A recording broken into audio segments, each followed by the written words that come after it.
আজকে আলোচনার বিষয়বস্তু হচ্ছে দিক কোসাইন দিক অনুপাত। দিক কোসাইন ও দিক অনুপাত।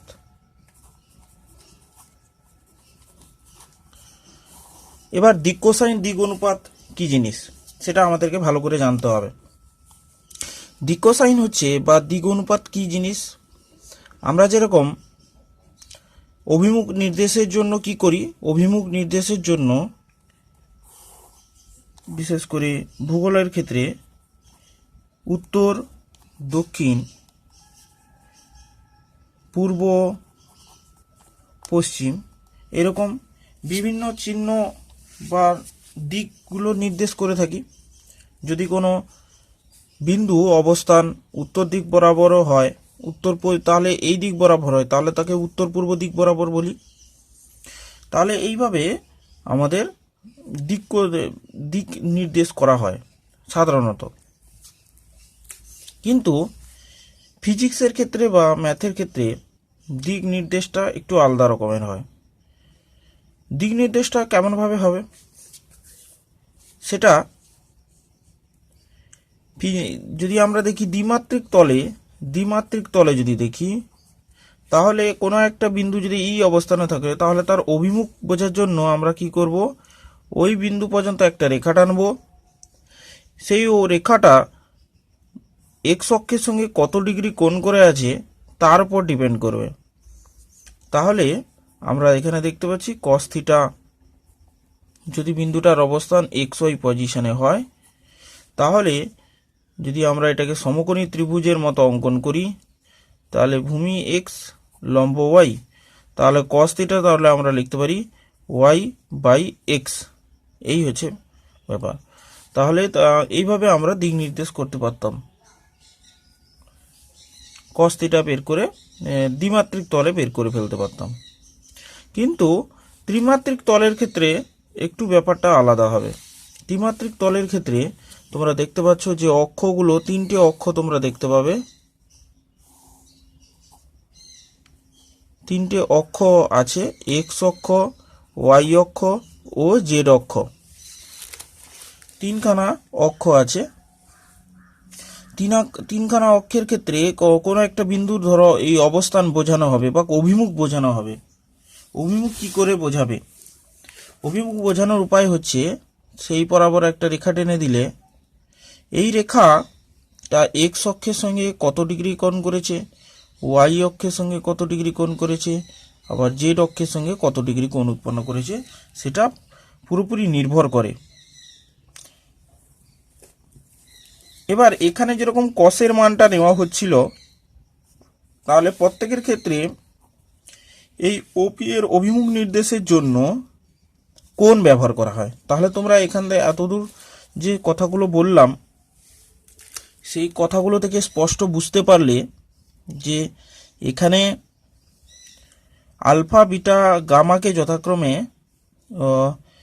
কোণ হিসেবে বলা হচ্ছে, তাই তো? তাহলে এই কোণটাই এখানে অভিমুখকে নির্দেশ করবে। এই কোণই অভিমুখ নির্দেশ করবে কিভাবে? যে কোনো এক্স অক্ষ, ওয়াই অক্ষ, জেড অক্ষকে ফিক্সড অক্ষ ধরে নিয়ে আলফা, বিটা, গামা কোণগুলো তার অভিমুখকে প্রকাশ করবে। তাহলে দিক কোসাইন কাকে বলা হচ্ছে? তাহলে এখান থেকেই দিক কোসাইনের কনসেপ্টটা চলে আসে। দিক কোসাইন কাদের বলা হচ্ছে? তাহলে কস আলফা, কস বিটা ও কস গামা, এই তিনটেকে মিলে কোসাইন বলা হবে এখানে। এবার দি কোসাইনের ব্যাপারটা আমরা তাহলে শিখলাম যে কসের ভ্যালু নিয়ে হবে। তাহলে এই কস আলফা, কস বিটা, কস গামার মধ্যে একটা নির্দিষ্ট সম্পর্ক থাকে।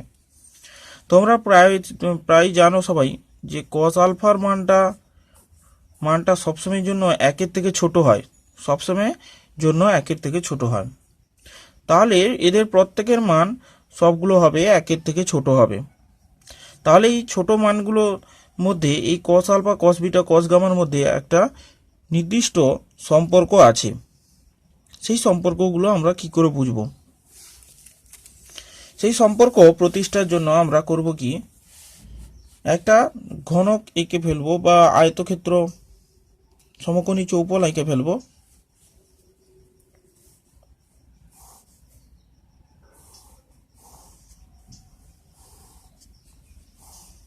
সমকোণী চৌপল আমরা এঁকে ফেলছি।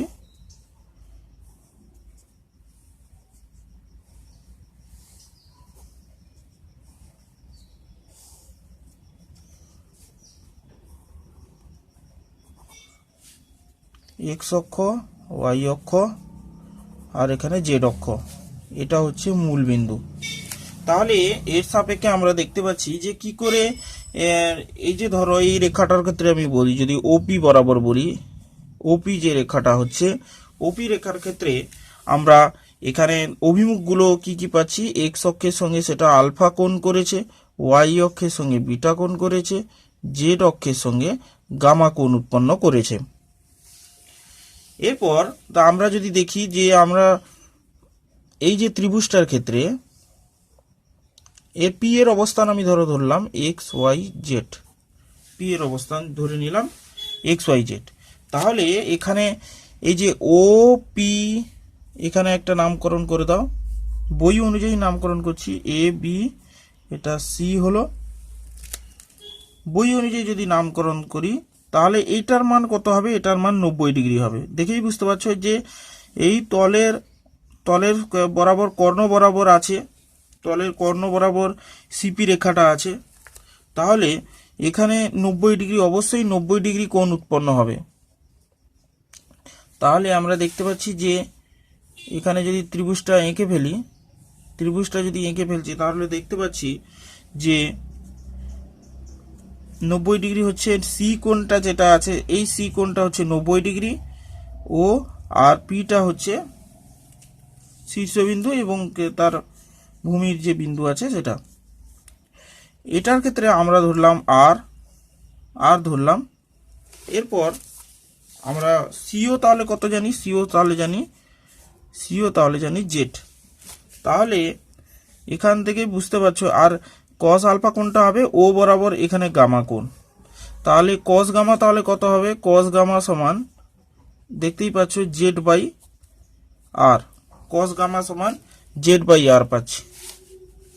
এবার এইভাবে এই ত্রিভুজের ক্ষেত্রেও যদি দেখি, তাহলে ত্রিভুজ ও এ পি এর ক্ষেত্রে যদি আমরা দেখি, ছবিটা আমি এঁকে ফেলি, কোনটা তাহলে এখানে 90 ডিগ্রি হবে, ও এ পি এর ক্ষেত্রে 90 ডিগ্রি কোনটা হচ্ছে, 90 ডিগ্রি হচ্ছে এ কোণটা, এখানটায় এই কোণটা 90 ডিগ্রি হবে। তাহলে ছবির মাধ্যমে যদি বোঝাই তাহলে এই কোণটা 90 ডিগ্রি, আর এখানে ও, এখানে পি, ও বরাবর যে কোণটা আছে সেটা হচ্ছে কি আলফা কোণ, তাহলে এখানে হবে আলফা কোণ, এটা হবে আর, ওপি তো দৈর্ঘ্য আর হবে, আর নিচে এও দৈর্ঘ্য কত হবে, এও দৈর্ঘ্য হবে এক্স, কারণ এটা এক্স অক্ষ, ওয়াই অক্ষ, এটা হচ্ছে জেড অক্ষ, যে কারণে। এবার তাহলে আমরা লিখে ফেলতে পারি কস অফ আলফা সমান এক্স বাই আর। অনুরূপভাবে আমরা কি পাবো, কস অফ বিটা সমান ওয়াই বাই আর পাবো। তাহলে এখান থেকে আমরা তিনটে জিনিস পেয়ে গেলাম, একটা হচ্ছে cos of gamma by z by r, cos of alpha x by r, cos of beta y by r, এই তিনখানা মান আমরা পেয়ে গেলাম। তাই এখান থেকে আমরা এক্স ওয়াই জেড এর মান বের করে ফেলতে পারবো। এক্স সমান cos of alpha r, y সমান cos of beta r, z সমান কস অফ গামা আর, এখানে স্কোয়ার না, এখানে বিটা হবে। তাহলে এইভাবে আমরা এক্স ওয়াই জেড এর মানটা পেয়ে গেলাম। এবার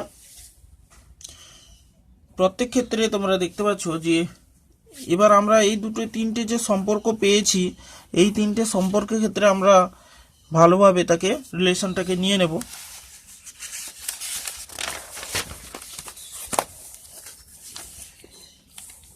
তাহলে দেখো যে এখানে x square plus y square plus z square সমান r square cos square of alpha, r square sine square of alpha plus r square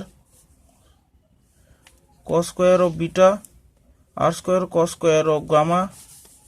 তাহলে এখানে এই রেজাল্টটা কত হয়েছে আর স্কোয়ার কমন চলে গেলে cos square of alpha cos square of beta cos square of gamma. এবার এই আর স্কোয়ার ভাগ যদি হয়ে যায় তাহলে cos square of alpha plus cos square of beta plus cos square of gamma equals to 1। এইভাবে আমরা যে cos alpha cos beta cos gamma ছিল তাদের মধ্যে একটা নির্দিষ্ট সম্পর্ক তৈরি করতে পারলাম। এরপর আমরা চলে আসব 2 নম্বর পয়েন্টে। 2 নম্বর পয়েন্টের ক্ষেত্রে কি হচ্ছে, দিক অনুপাত দেওয়া আছে বা দিক কোসাইনে কি করে যাব, বা দিক কোসাইন দেওয়া আছে দিক অনুপাতে কিছু করে যাব। ধরো কস আলফা হচ্ছে 1/√3, কস বিটা হচ্ছে 1/√3, কস গামা হচ্ছে 1/√3। তাহলে দিক কোসাইন তাহলে কি হবে, দিক কোসাইন হবে 1/√3 কমা দিয়ে 1/√3 কমা দিয়ে 1/√3 হবে। তাহলে দিক কোসাইন লেখার সময় সবসময় 1/√3 আমরা ব্যবহার করব।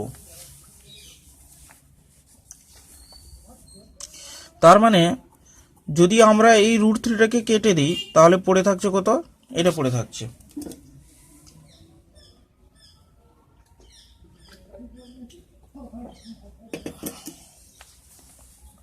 তাহলে দিক কোসাইন মানে দেওয়া আছে, মানে যদি তোমরা প্রত্যেকটা জায়গা থেকে যে ভগ্নাংশ ভাবে না রেখে পূর্ণ সংখ্যায় নিয়ে চলে আসো, দিক কোসাইন তখন কি হয়ে যায়, দিক অনুপাত হয়ে যাচ্ছে। দিক অনুপাত হয়ে যাচ্ছে, এটা ছিল দিক কোসাইন, দিক কোসাইন থেকে তোমরা দিক অনুপাত পেয়ে গেলে। যদি তোমাদের দিক অনুপাত দেওয়া থাকে তাহলে কি করে কোসাইনে যাবে, ধরো দিক অনুপাত দেওয়া আছে, দিক অনুপাত দেওয়া আছে কত 2,3,4। এবার একে কোসাইনে যাওয়ার সূত্র হচ্ছে দিক কোসাইন, দিক অনুপাতকে অনেক সময় ডিরেকশন রেশিওজ বলা হয়, ডিরেকশন রেশিওজ। তাহলে এটা 2, 3, 4 যদি হয় তাহলে একে ডিরেকশন কোসাইনে কি করে নিয়ে যাব, 2/√2² প্লাস 3² প্লাস 4², 3/√2² প্লাস 3² প্লাস 4² কমা দিয়ে 4/2² প্লাস 3² প্লাস 4²। এইভাবে আমরা প্রত্যেকটা বর্গ করে যোগ করব, দিয়ে বর্গমূল করে ভাগ করে দেব। এইভাবে দিক কোসাইনে নিয়ে যাব। দিক কোসাইন হওয়া মানে হচ্ছে সবসময় কস আলফা সবগুলো মান 1 থেকে ছোট হবে, সেই রকম কস বিটার মানও 1 থেকে ছোট হবে। যেহেতু এরা সংখ্যায় 1 থেকে বড়, সুতরাং এগুলোকে কোনো মতেই কোসাইন বলা যাবে না। Cos of gamma less than equals to 1, তাহলে এরা কোনো মতেই কোসাইন হতে পারে না, এগুলো সবগুলোই দিক অনুপাত। এরপর চলে আসি আমরা পরবর্তী যে জিনিস আছে, দিক অনুপাত দিক কোসাইনের ব্যাপারটা আমরা বুঝে নিলাম। এরপর আমরা দেখব যে দুটো সরলরেখার দিক অনুপাত যদি দেওয়া থাকে তার মধ্যবর্তী কোণ কি করে বের করতে হয় সেটা একটু ব্যাপারে বলে দিই।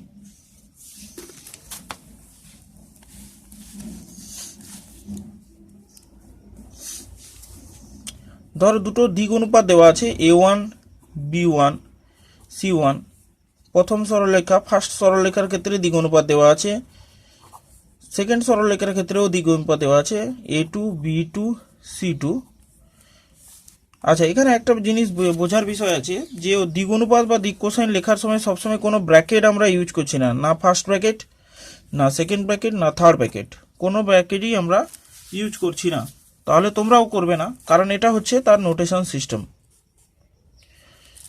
সাধারণত ফার্স্ট ব্র্যাকেটটা বিন্দুর ক্ষেত্রে ব্যবহার করা হয়, কিন্তু এটা তো বিন্দু নয়, এটা তো অনুপাত, যে কারণে এখানে ব্র্যাকেট ব্যবহার করা হয় না।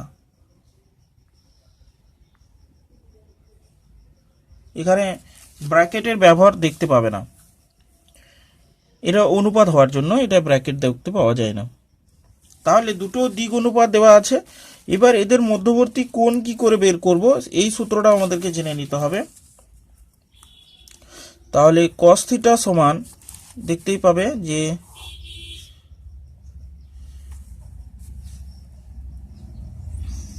a1 into a2 plus b1 into b2 plus c1 into c2 by square root of a1 square plus b1 square plus c1 square into a2 square plus b2 square plus c2 square. এইভাবে মধ্যবর্তী কোণ নির্ণয় করা হয়। এবার এখানে modulus কেন দিয়ে দেওয়া হয়? মডিউলাস তোমরা বইতে সূত্রতে দেখতে পাবে মডিউলাস দিয়ে দেওয়া হয় কারণ ওই সূক্ষ্ম কোণের মানটা জানার জন্য।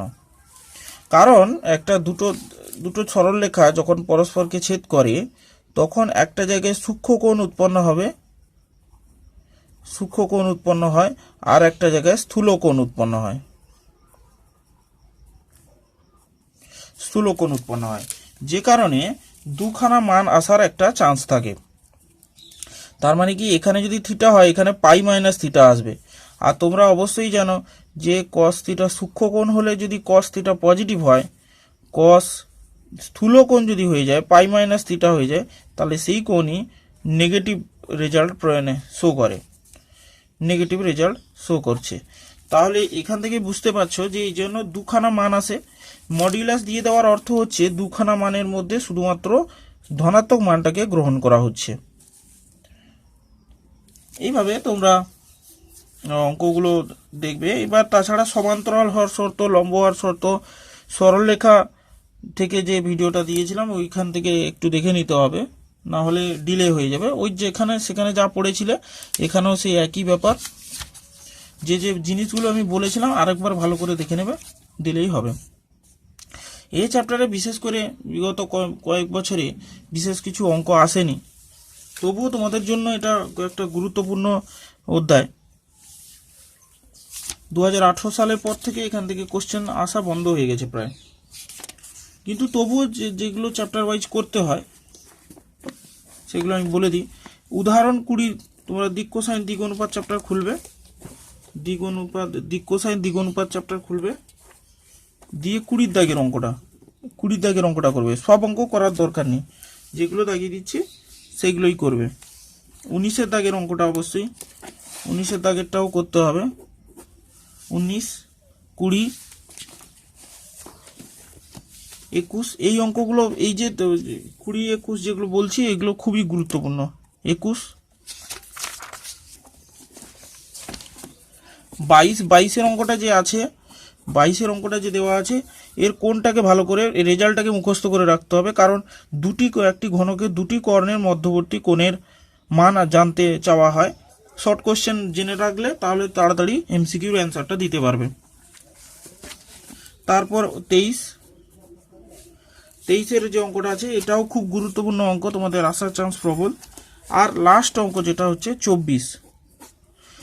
এই কয়েকটা অঙ্ক করলে এই চ্যাপ্টারের সমস্ত জিনিস কভার হয়ে যায়, উদাহরণগুলো কভার হয়ে যাচ্ছে। এবার আমি অনুশীলনী থেকে যদি বলবো, অনুশীলনী থেকে কোন কোন অঙ্কগুলো করবে। অনুশীলনী থেকে শর্ট কোশ্চেনগুলো, এখানে সবগুলো শর্ট কোশ্চেন এখান থেকে করে যাবে।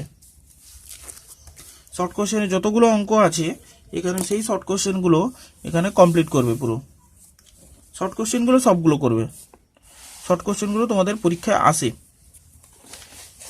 2 নম্বরেগুলো করার দরকার নেই, যেহেতু সরলরেখার যে এই চ্যাপ্টারগুলো আছে, সুতরাং এখান থেকে আর 2 নম্বরগুলো আসার চান্স নেই বলতে গেলে। 4 মার্কের অঙ্কের মধ্যে অবশ্যই 3 দাগের অঙ্কটা করতে হবে। তাহলে 3 দাগের অঙ্কটা 4 মার্কে, এই 3 দাগের অঙ্কটা। আর বাকি যদি বলো 26 দাগের অঙ্কগুলো, সবগুলো অঙ্ক এখানে থেকে করতে হবে, যেগুলো আমি দেখিয়ে দেবো আজকে। এবার 5 নম্বরের অঙ্কের মধ্যে 1 দাগ করবে, 2 দাগ, 3 দাগ, 4 দাগ, 5 দাগ আর 8 দাগের অঙ্ক, সবগুলো অঙ্ক করবে। 6, 7টা বাদ। এই অঙ্কগুলো যতগুলো অঙ্ক বললাম এই চ্যাপ্টার থেকে সেইগুলোই শুধু করবে। আর যদি প্রশ্নবিচিত্রা এক্সট্রা কিছু থেকে থাকে, আশা করি থাকবে না, যেগুলো যতগুলো গুরুত্বপূর্ণ অঙ্ক ছিল আমি বলে দিয়েছি। সুতরাং তোমরা এখান থেকে যেগুলো বলে দিলাম ওই অঙ্কগুলোই করবে পার্টিকুলার। বাকিগুলো তোমরা যদি এসেও যদি যায় তাহলে তোমরা সরলরেখার নলেজ দিয়ে অঙ্কগুলো করে দিয়ে আসতে পারবে। আর যদি চাও তোমরা করতে পারো, অসুবিধা কিছু নেই, অনেক অঙ্ক দেওয়া আছে। সরলরেখা করে থাকলে সেগুলো তোমাদের ক্ষেত্রে সহজ হয়ে যাবে। এবার এখানে কয়েকটা অঙ্ক দেওয়া আছে, আমি শর্ট কোশ্চেনগুলো দেখিয়ে দিচ্ছি, একটা দুটো অঙ্ক দেখিয়ে দিচ্ছি, যেহেতু পরীক্ষায় আসে শর্ট কোশ্চেনগুলো, সুতরাং একটা দুটো অঙ্ক তোমাদের দেখিয়ে দেওয়াটা দরকার বলে মনে করি। বলেছে এক্স অক্ষের দিক কোসাইন সমূহ হবে। তাহলে আমরা একটু বলে দিই এক্স অক্ষের দিক কোসাইন কি করে আসছে।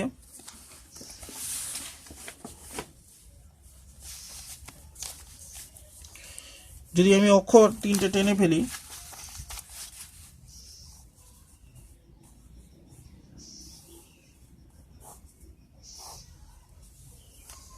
তিনটে অক্ষ টানলাম, এক্স অক্ষ, ওয়াই অক্ষ আর জেড অক্ষ। এই অক্ষগুলোর ক্ষেত্রে তোমরা দেখতে পাচ্ছ যে এক্স অক্ষের সমান্তরাল যদি কোনো সরলরেখা হয়, এক্স অক্ষের সমান্তরাল, তাহলে এক্স অক্ষের সঙ্গে কত ডিগ্রি কোণ করেছে? এক্স অক্ষের সমান্তরাল যেহেতু এক্স অক্ষের সঙ্গে 0 ডিগ্রি কোণ করেছে। ওয়াই অক্ষের সঙ্গে কত ডিগ্রি কোণ করবে? তাহলে বিটা তাহলে হবে 90 ডিগ্রি। জেড অক্ষ যদি আমি এখানে জেড অক্ষ টেনে দিই, তাহলে জেড অক্ষের সঙ্গে কত ডিগ্রি কোণ উৎপন্ন করবে? 90 ডিগ্রি কোণ উৎপন্ন করবে। গামা সমান 90 ডিগ্রি কোণ উৎপন্ন করেছে।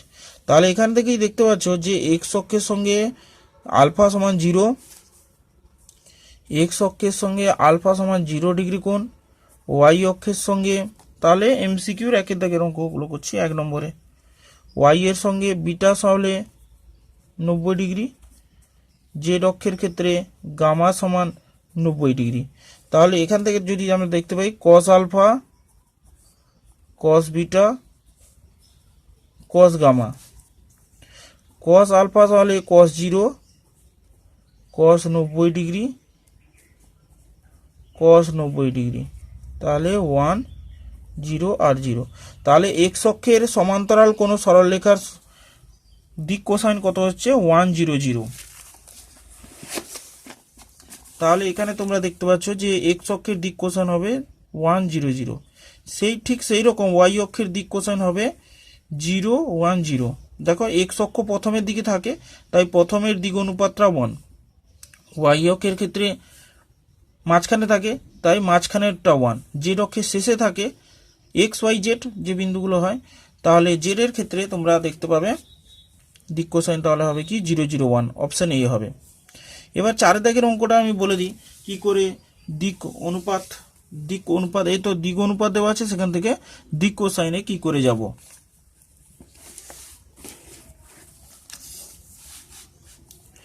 দিক অনুপাত 4 দাগে দিক অনুপাত দেওয়া আছে। দিক অনুপাত কি আছে? -18 -12 +12 -4।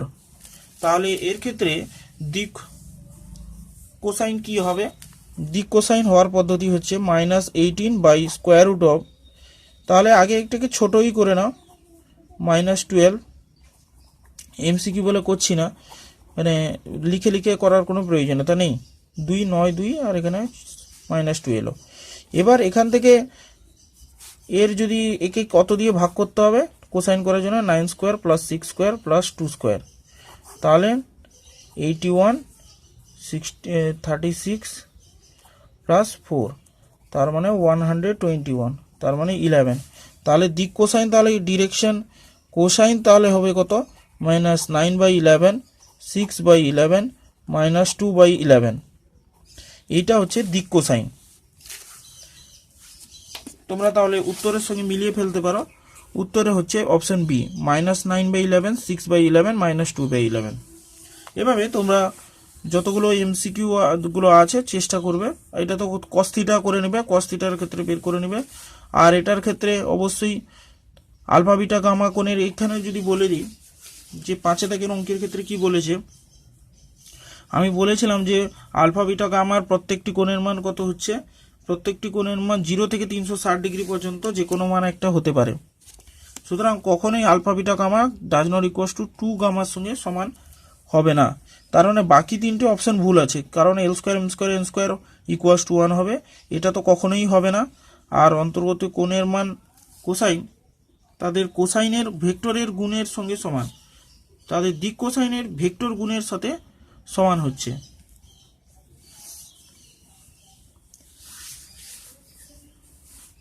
এটাও ঠিকঠাক আছে, খানিকটা অনেকটা ঠিকঠাক আছে, কিন্তু এটা আরো বেটার অপশন।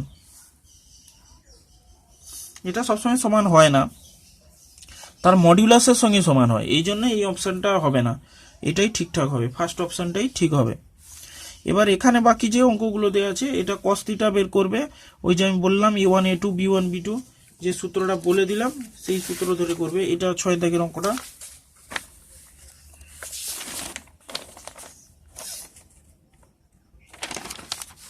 ছয় দাগে যে সূত্রটা, এটা যে ধরেছিলাম cos θ সমান a1 a2 b1 b2 c1 c2 by square root of a1 square b1 square c1 square, এরকম এই সূত্র ধরে অঙ্কটা করবে। তাহলে এমসিকিউ গুলো যতগুলো আছে আশা করি পার। মধ্যবর্তী কোণটা আমি বললাম cos ইনভার্স 1/3, দুটি ঘনকে দুটি কোণে, এটা আমি পরের ক্লাসে আমি বলে দেবো কিভাবে করতে হবে। আর এটা বিন্দু সংযোগ সরলরেখার দিক কোসাইন, এগুলো সবগুলো আশা করি পারবে। এই চ্যাপ্টারটা বেশি বড় না, এই জন্য এত বেশি টেনশনও নিচ্ছি না, তোমাদের তাড়াতাড়ি শেষ হয়ে যাবে এটা। এখনো পর্যন্ত তাহলে করে রাখবে, পরের ক্লাসগুলোতে 4 নম্বর আর 5 নম্বরগুলো করাবো।